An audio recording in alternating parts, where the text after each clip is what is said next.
Welcome back, everybody, to another episode of Bros Park. Today we have another one of our most favorite series and everybody's favorite series this season, One Punch Man Season 3. As always, I will be one of your hosts, Colin, and I'm always joined by...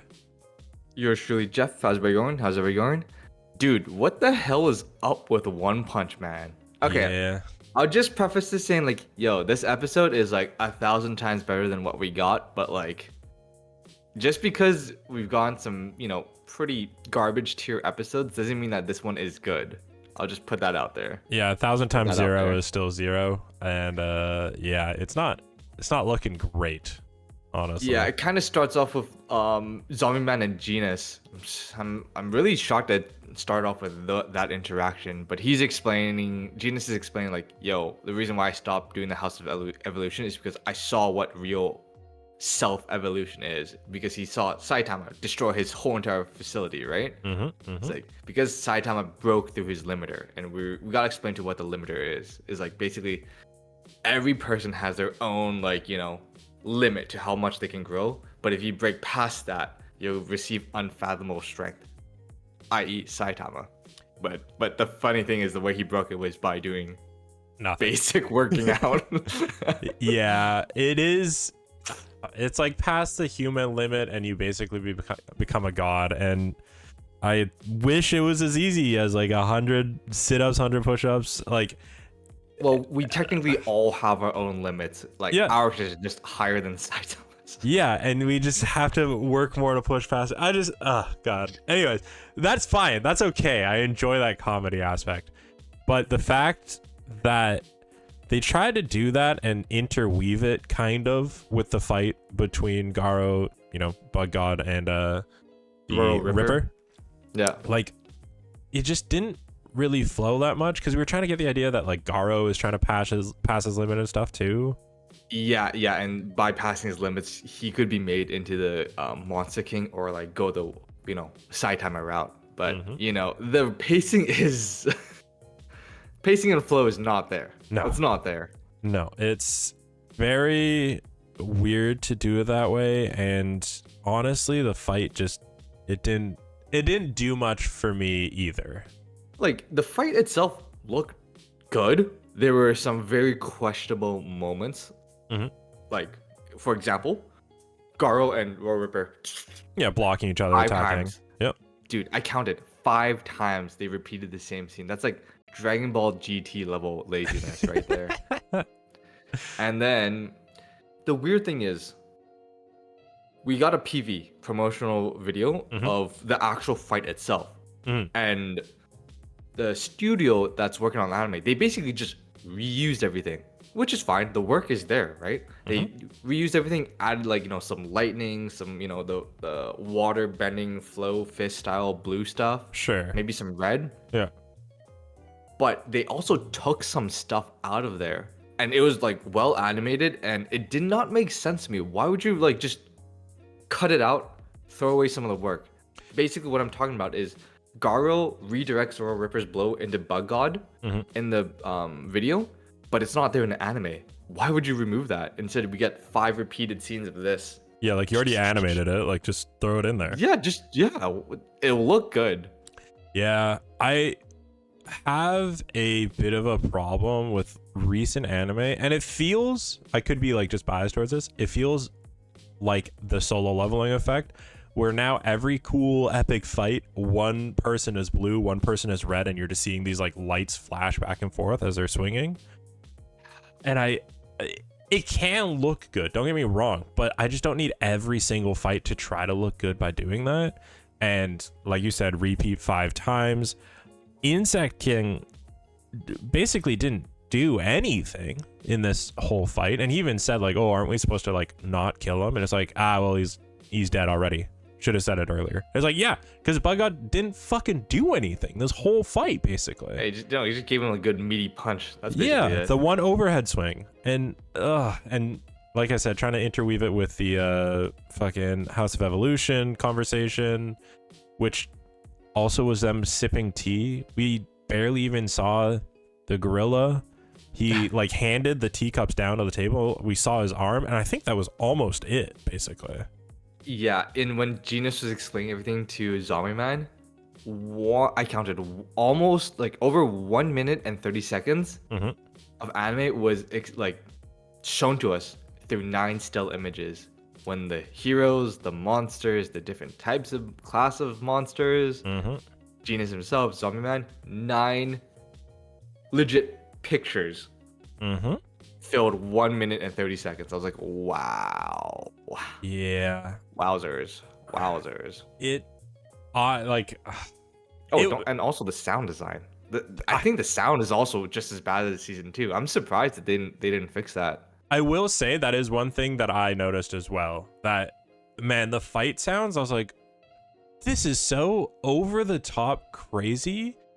And it feels like it's not even adding, like it's taking away from what's going on. Yeah, well, you know when the sound design is bad when you just hear like, huh? Yep. Wait, what?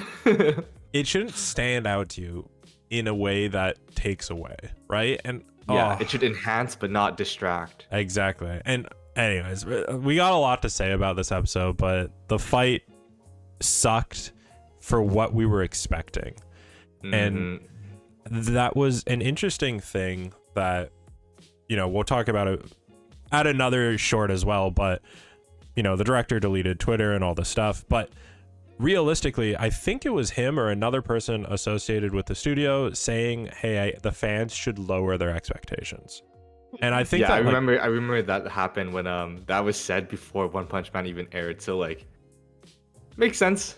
Makes sense. I get where they're coming from, but also I think it's unfair to tell the fans to expect less. Like that seems like a weird statement to make from the people that are trying to deliver the product that lives up to the fans, you know? Like, Yeah, it's like, hey, make sure you guys are ready for some slop. yeah. And like, again, I'm not saying, we'll talk about it more. I'm not saying go send death threats or be like personally attacking these people, but like, I feel like that's a bad statement to make, personally speaking. Oh, definitely, definitely. Right. But anyways, what's it called? After the fight, Mhm. the mushroom mud fungus guy kidnaps Taro, and that distracts Garo for Royal Ripper just to fucking rip into him, just slice and dice him, and then he's pretty much presumed dead. They leave, and we cut back to everybody in Saitama's room. Like, oh shit, did Saitama like get lost? Like, we could definitely see him like falling from one of the monsters' traps and everything.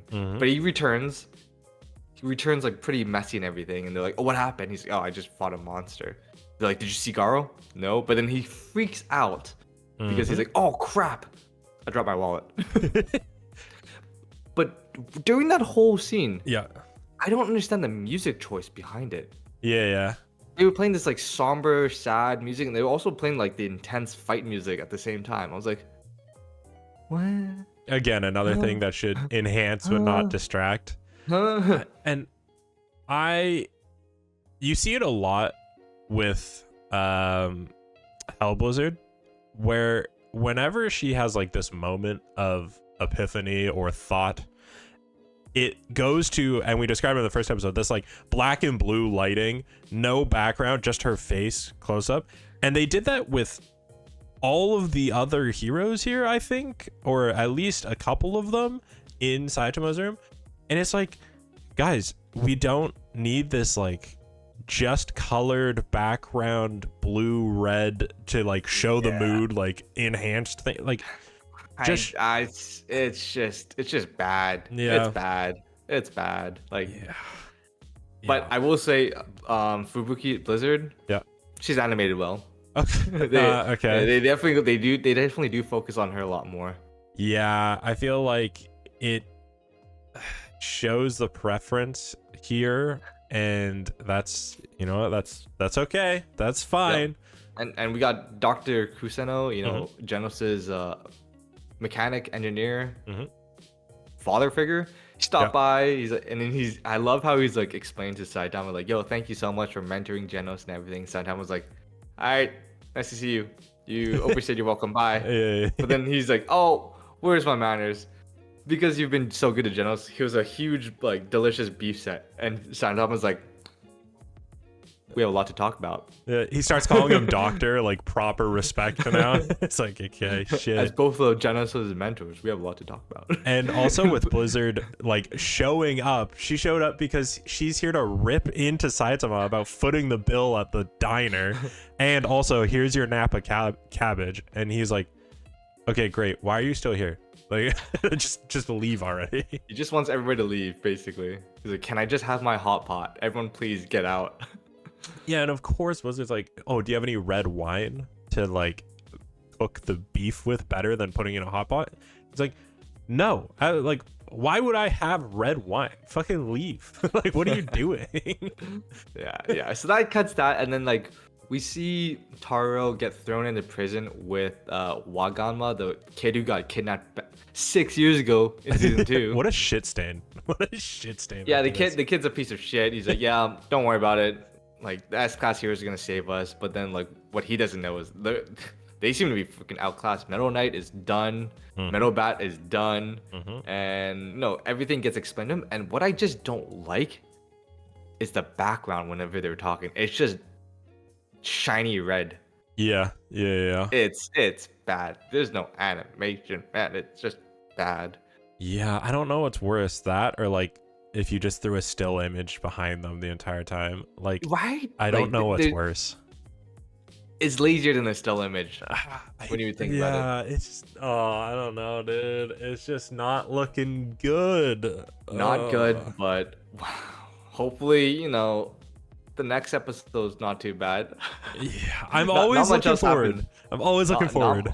Not much else happened this episode, let's just say that. No, we got the glimpse of all the different, I guess they said dragon class, but like all the other strong monsters. Yeah, we saw the cadres. Yeah, and they're, you know, specifically designed to counter the specific S-Class heroes.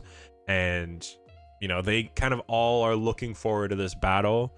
The only progression we had was, I always forget his name. Who's the one that wants to create Garo into the next Monster King? Choro. Yeah, he does say that a surveillance bot from the heroes was found the day before. So the S-Class heroes should be finding their location within the next day. That's the plot progression. Hopefully we get another fight that's good. I'm so sad because the Monster Association arc is like fucking peak. And it's just it's oh my god, it's just so sad what we're getting. Is it failing to meet your expectations? Oh yeah. Yeah, it is what it is. Well, that was the episode basically. Yeah, that's, what is it? I don't even know. I fell asleep during episode 3. Episode 3, man. That was episode 3 of One Punch Man season 3. We're already like a quarter of the way there. So let us know what you thought of this episode and what you thought of this season down below in the comments. Hit that like button, hit that sub button. Be sure to check back in next week with next episode. But until then, thank you all for tuning in, and we will catch you later. Peace. Peace, guys.